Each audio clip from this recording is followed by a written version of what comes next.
మంది హిందువులు శ్వాస ఒక్కసారి వదిలిపెడితే మీరెక్కడుంటారో ఒకసారి ఆలోచించుకో. పోలీసుల మర్యాదలు తెలుస్తున్నది. నిన్న ఉదయం నుంచి చూస్తున్నాం. ఆయన 15 నిమిషాలు మాత్రమే పక్కన ఉండమన్నారు. నిన్న నిర్మల్ నుంచి పోలీసులు వచ్చి వాళ్ళకి నివేదించిపోయారు. అక్బరుద్దీన్ గారు మీరు మమ్మల్ని అపార్థం చేసుకున్నారు, మేము 15 నిమిషాలు కాదు గత 15 సంవత్సరాలుగా పక్కన ఉన్నాం. మీ జోలికి వచ్చామా, మీ ప్రస్తావనకు వచ్చామా, మీ మాటకొచ్చామా, మీ జోలికి వచ్చామా? మీరేమైనా మాట్లాడొచ్చు, ఎన్ని మద్దతులైనా చేయొచ్చు, ఐఎస్ఐ వాళ్ళని తీసుకురావచ్చు, బాంబు పేలుళ్లు చేయొచ్చు, హిందువులను చంపొచ్చు, చేసుకోవచ్చు, మీకు మేము అడ్డం రామని చెప్పి రాష్ట్ర ప్రభుత్వం పోలీసు యంత్రాంగం యొక్క ఆదేశంతో నిర్మల్ నుంచి ఇద్దరు అధికారులు వచ్చి వాళ్ళకి చెప్పి ఉండకపోతే ఏం చేసి ఏం సాధించారు అని ఇంటికి పోయి 15 నిమిషాల అవకాశం ఇస్తే 100 కోట్ల మందిని చంపేవాడికి విమానం దిగగానే జ్వరం వచ్చిందా, ఇంట్లోకి రాగానే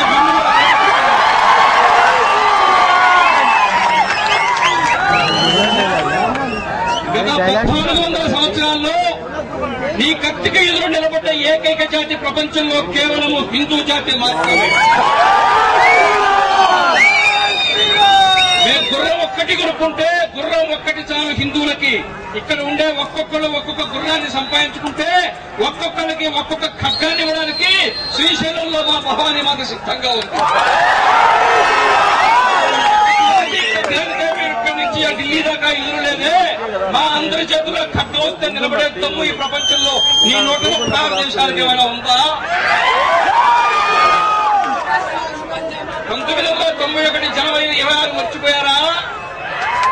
91 జనవరి 26 ఏమైంది? ఏ రోజు వందే మాత్రం పాడని వాళ్ళు పాడలేదా? ఏ రోజు త్రివర్ణ పతాకం పట్టని వాళ్ళు పట్టలేదా? ఏ రోజు జనగణమన పాడని వాళ్ళు పాడలేదా? ఏ రోజు భారతదేశం నా మాతృభూమిని చెప్పని వాడు చెప్పలేదా? మీ అందరి చేత భారత మాతాకి జయని చెప్పించే పనేమోది. ఆ రకమైన స్థితి తీసుకురావడం కొరకే మేము పనిచేస్తాం. మీ అరుపులకు, మీ ఆగాలకు, మీ బుల్లెట్లకి, మీ AK-47లకి, మీ RDXలకి, మీ మందుగుండు సామాన్లకి, మీ పాకిస్తాన్ కి, బంగ్లాదేశ్ కి బెదిరే సంగతి మా దగ్గర లేదు. మీ ప్రయత్నాలు ఏమైనా ఉంటే చేసుకోండి. అయితే పాకిస్తాన్ చాలా మంచి దేశం. అవకాశం వస్తే మన దేశంలో పెరుస్తారు, లేకపోతే అక్కడే పెంచుకుంటారు. ఇప్పుడు ఇక్కడి నుంచి మార్చి అక్కడక్కడే చూసుకుంటారు. Pakistan, Afghanistan, Iraq, Kuwait. ఒక్క అవకాశం మన పోలీసులకు ఇస్తే 24 గంటల్లో మొత్తం లేకేస్తారు. పాకిస్తాన్ తో యుద్ధం జరిగింది.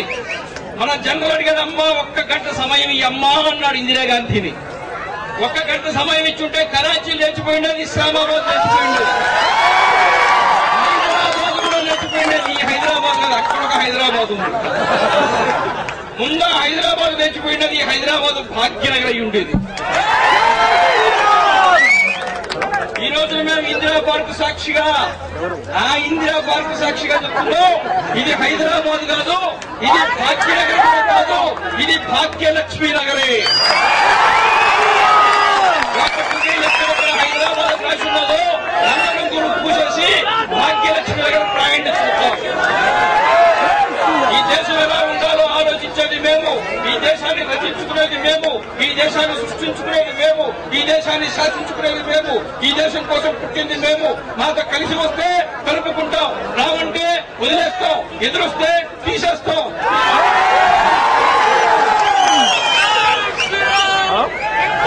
ఒక గంట 50 నిమిషాలు ఉపన్యాసం విన్నాం. ఈరోజు ఇక్కడ కొద్దిగా కనబడుతుంది శక్తి. ఇంకా దారిలో కొంతమంది వస్తున్నారు. కానీ హిందూ బంధువులారా, మొత్తం ఆంధ్రప్రదేశ్ లో 26,000 గ్రామాలు కుతకుతలాడిపోతూ ఉన్నాయి. ఈ రోజు ఒక పిలుపు ఇస్తే ఈ రాష్ట్రంలో ఏమవుతుందో ఒక్కసారి రాష్ట్ర ప్రభుత్వాన్ని చూసుకోమని చెప్తున్నాం. ఈ రాష్ట్ర ముఖ్యమంత్రికి ఏమీ అర్థం కావట్లేదు. చట్టం తారపరితాలు చేసుకునేటైతే నువ్వు హాయిగా పీలేరికి వెళ్ళిపోవచ్చు కదా, నీకు ఇక్కడేం పని? మామిడి తోట, నిమ్మ తోట పెట్టుకోవచ్చు కదా, నీకు ఇక్కడేం పని? హాయిగా ఆనందంగా తోటలో పండుకోకుండా ముఖ్యమంత్రిగా మాట్లాడకుండా ఎందుకయ్యా? ఏ రకమైనటువంటి శాంతి భద్రతలు ఇక్కడ చూడకుండా అయితే అక్బరుద్దీన్ ఓవైసీ కేవలం మనకు మాత్రం చెప్పారనుకుంటున్నారా? లేదు లేదా, ఆయన ఉపన్యాసంలో చాలా చక్కటి విషయం చెప్పారు. ఆదోన్లో కొట్టారు, కర్నూలులో కొట్టారు, నంద్యాల దగ్గర కొట్టారు, హైన్సాలో కొట్టారు, నిజామాబాద్ లో కొట్టారు, నిర్మల్లో కొట్టారు, హైదరాబాద్ లో కొట్టారు. మన ముస్లింలు ఎక్కడ పడితే అక్కడ కొడుతూనే ఉన్నారని చెప్పాడు. 15 నిమిషాలు పోలీసులు పక్కన పెట్టకపోతేనే మిమ్మల్ని కొడుతూ ఉంటే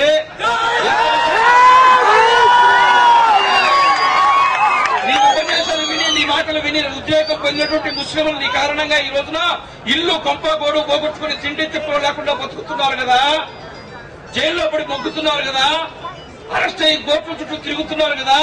ఇదేనా నీ ముస్లిం సమాజానికి నువ్వు ఇచ్చినటువంటి వరము? నీ ఎంఐఎం పార్టీ ప్రజాసేవ చేసేది ఇదేనా? 6 ఉపన్యాసాల్లో ఎక్కడా కూడా కర్నూలులో కావచ్చు, అనంతపురంలో కావచ్చు, నిజామాబాద్ లో కావచ్చు, కరీంనగర్ లో కావచ్చు, నిర్మల్లో కావచ్చు, నాందేడ్లో కావచ్చు ప్రజలకు సంబంధించిన హితకరమైన విషయం ఒక్కటి మాట్లాడలేదు. ముస్లింలకు సంబంధించిన విషయం ఒక్కటి మాట్లాడలేదు. వాళ్ళ నిరుద్యోగాన్ని గురించి కానీ, ఆరోగ్యాన్ని గురించి కానీ, పేదరికాన్ని గురించి కానీ, ఆర్థిక స్థితి గురించి కానీ, వాళ్ళ అభివృద్ధిని గురించి కానీ ఒక్క మాట మాట్లాడలేదు. మాట్లాడిందంతా ఏంటి? ఎట్లా తల్లు తిందో, ఎట్లా తందాం, తంతే ఏం చేద్దాం, తగ్గుతుంటే ఏం చేద్దాం, ఈ 2 విషయాలు తప్ప మీరందరూ ఇట్లా ఉంటే నేను ఎట్లా వెళ్ళిపోవాలా? కాబట్టి ఈ రకంగా ఇక్కడ ఈ సమాజంలో విచ్ఛిన్నకరమైనటువంటి కార్యక్రమాల్ని ప్రోత్సహించి ఈ సమాజాన్ని చిన్నభిన్నం చేయాలన్నట్టు ఒక కుట్రలో భాగంగానే మాట్లాడుతున్నాడు. ఎంఐఎం పార్టీ అనేటువంటిది కేవలం ముసుగు మాత్రమే. పాకిస్తాన్ లో అయితే ఐఎస్ఐ అంటారు, హైదరాబాద్ లో అయితే ఎంఐఎం అంటారు. ఓవైసీ, అసదుద్దీన్ ఓవైసీ ఇద్దరు అన్నదమ్ములు, ఇద్దరు ఐఎస్ఐ ఉగ్రవాదులు తప్ప ఇంకొకటి కాదు. ఉగ్రవాదులు వీళ్ళ ఇంట్లో వెతికితే ఇంట్లో ఉగ్రవాదులు దొరుకుతారు, వాళ్ళ వ్యవహారం దొరుకుతుంది. ఈ హైదరాబాద్ లో, ఆంధ్రప్రదేశ్ లో, మహారాష్ట్రలో, ఢిల్లీలో ప్రతి దగ్గర జరిగిన బాంబు పేలుడు కేంద్రము ఈ అక్బరుద్దీన్ ఓవైసీ ఇల్లే. సంబంధించినటువంటి వాళ్ళ కార్యాలయం తప్ప ఇంకొకటి కాదు. ఈ రోజు వాళ్ళ గురించి మాట్లాడే తమ్ము రాజకీయ నాయకులు లేకపోవచ్చు, సెక్యులర్ పేరుతోటి రాజకీయ పబ్బం గడుపునే రాజకీయ నాయకులు కావచ్చు. కేవలం ఓటు బ్యాంకు కోసమే మాట్లాడేదనుకుంటున్నారా? కాదు కాదు, మాట్లాడితే వీళ్ళ సంగతి ఏం చేస్తున్నారని భయపడుతూ మాట్లాడటం లేదు. ఎవరైతే ధర్మం కోసమో, జాతి కోసమో, దేశం కోసం నిలబడరో అటువంటి ఏ రాజకీయ పార్టీకి సంబంధించిన ఏ స్థాయి రాజకీయ నాయకుడినైనా వీధిలో నిలబెట్టి కడిగేటువంటి హిందూ సమాజం లేచి నిలబడాలి. నెల రోజుల క్రితం నల్గొండలో ఏం జరిగింది? ఈ రోజున ఒక దేశద్రోహాన్ని పట్టుకోవాలంటే మీనమేషాలు లెక్క పెడుతున్నారే. నెల రోజుల క్రితం ఒక ఆంజనేయ స్వామి భక్తుడిని మాలవేసుకున్న వాడిని కొడితే దాని మీద మాట్లాడడానికి వచ్చినటువంటి ఆంజనేయ స్వామి భక్తుల్ని ఎస్పీ స్వయంగా దగ్గరుండి లాఠీ చార్జీ చేశాడు. ఏమయ్యా ఇలా ఎందుకు చేశావు అనడానికి మళ్లీ పోతే హిందువుల ఇళ్లలోకి దూరి ఆడ, మగ, పిల్ల, మేకప్ ఏమి తేడా లేకుండా ఎక్కడెక్కడ ఫోర్స్ తీసుకొని వచ్చి ఇళ్లలో పడి హిందువుల్ని కొట్టారు. ఈ చట్టాన్ని గౌరవించే హిందువులు కొడతారా? ఈ దేశం కోసం పుట్టి చచ్చే హిందువులు కొడతారా? ఈ దేశం మాతృభూమిగా ఉండేటువంటి హిందువుల్ని కొడతారా? ఈ దేశానికి హక్కుదారులైన హిందువుల్ని కొడతారా? ఏం నేర్పించదలుచుకున్నారు ఈ సమాజానికి? మీరు హిందువుల సహనాన్ని పరీక్ష చేస్తున్నారా?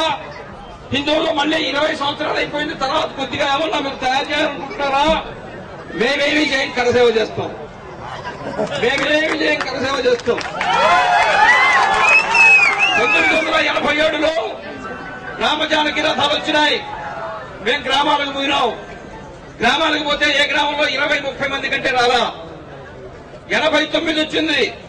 మనకు తెలియకుండానే 100 గ్రామాల నుంచి రామశిరలు బయలుదేరి అయోధ్యకు కారణం అందరూ మాట్లాడుకుంటే అద్వాని గారి రథయాత్ర కారణం కాదు. సోదరులారా, మీ అందరికి గుర్తు చేస్తున్నాను, కావాలంటే రికార్డ్స్ లోకి పోయి చూసుకోండి. 1985 నుంచి 1989 వరకు మొత్తం భారతదేశంలో గణేశోత్సవాల మీద మసీదుల్లో నుంచి రాళ్లు పడ్డాయి. మొత్తం దేశంలో ఎక్కడ పడితే అక్కడ బాంబు పేలుళ్లు జరిగాయి. ఉత్తరప్రదేశ్ లో, ఢిల్లీలో, మహారాష్ట్రలో అనేక దగ్గర హిందువులను కాల్చి చంపారు ఐఎస్ఐ తీవ్రవాదులు. ఎక్కడ పడితే అక్కడ రైళ్లలో బాంబులు పేలాయి. దీనితో విసిగిపోయినటువంటి హిందూ సమాజం పార్టీలకు అతీతంగా ఈ ధర్మాన్ని కాపాడుకోవాలని చెప్పి మొట్టమొదటిసారిగా 88-89లో బయటకు వచ్చారు. కాబట్టి 6 లక్షల గ్రామాల నుంచి రామశిరలు బయలుదేరిపోయినాయి. ఈ రోజు కూడా మేము చెప్తున్నాం, ఈ రోజున ఎక్కడైతే కౌసల్యామాతను గురించి నువ్వు అవమానించావో, కౌసల్యామాత రాముడిని కలవడానికి ఎన్ని దగ్గరకు పోయింది నువ్వు అడుగుతావా? మాకు ఆ సంగతి తెలియదు కానీ 2 దేశద్రోహుల్ని కలవడానికి నీ అబ్బాయి ఏ ముహూర్తం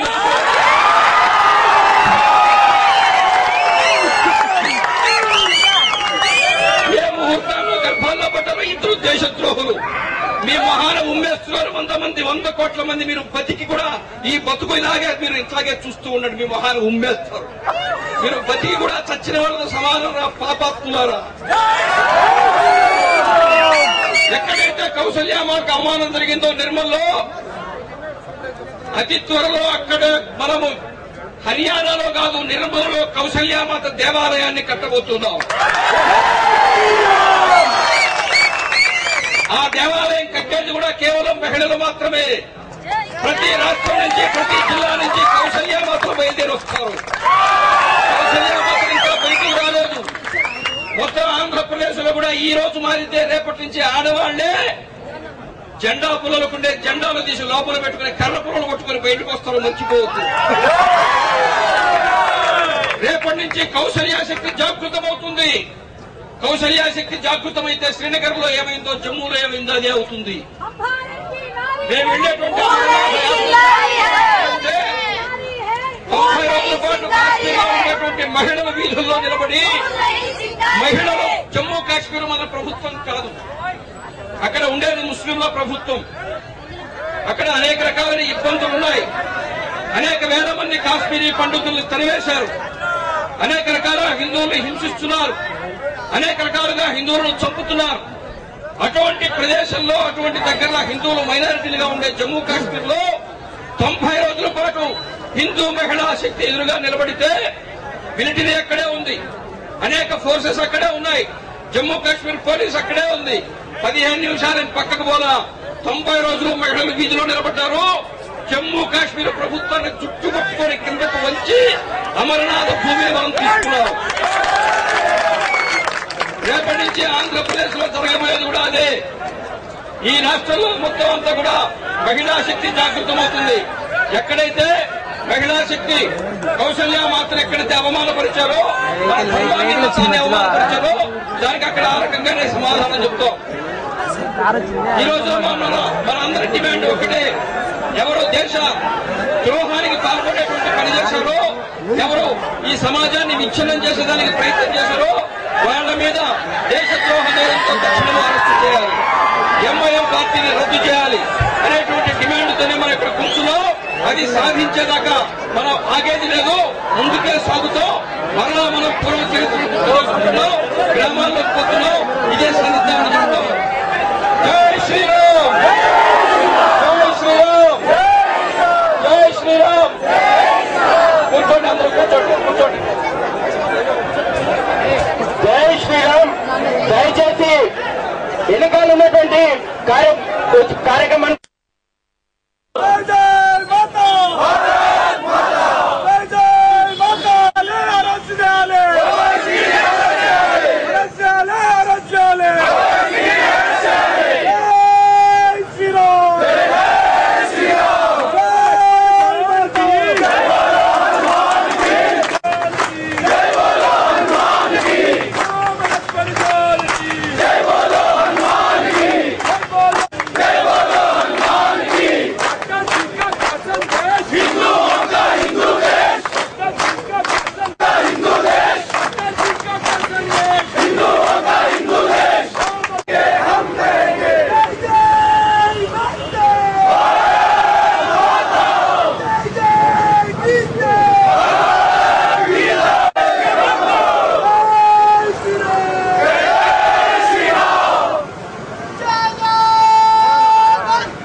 భారత్